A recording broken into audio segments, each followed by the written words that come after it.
Comprendre ce qu'est réellement Dieu demande de la connaissance. Et surtout, ça demande une déconstruction totale, parce que Dieu a été extrêmement mal enseigné au fil des années. On a utilisé ce principe pour enfermer des peuples entiers dans des dogmes. On vous a appris un Dieu extérieur, séparé de sa création, un Dieu qui juge, qui accuse, qui observe de loin. Mais les anciens n'étaient pas fous. Quand ils parlaient de l'eau, du feu, de l'air, de la terre, quand ils associaient une divinité à chaque principe, ils ne parlaient pas de plusieurs dieux en compétition.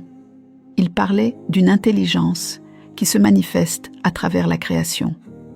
Vous voulez connaître un créateur? Étudiez son œuvre. Le grand livre de Dieu, ce n'est pas un texte imprimé. C'est le manguier, c'est l'abeille, c'est la structure d'une feuille, c'est la loi qui fait que l'eau coule vers le bas et que le feu monte vers le haut. Si la vie obéit à des lois, ces lois ne sont pas apparues par hasard. Une loi implique une intelligence.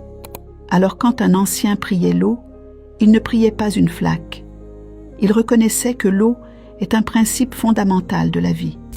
Quand il honorait le feu, il reconnaissait la force de transformation.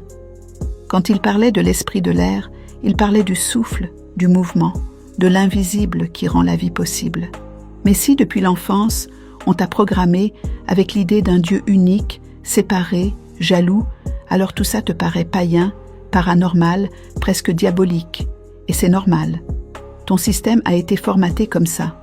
Ce que vous devez réaliser, c'est que Dieu ne peut pas être séparé de ce qu'il a créé.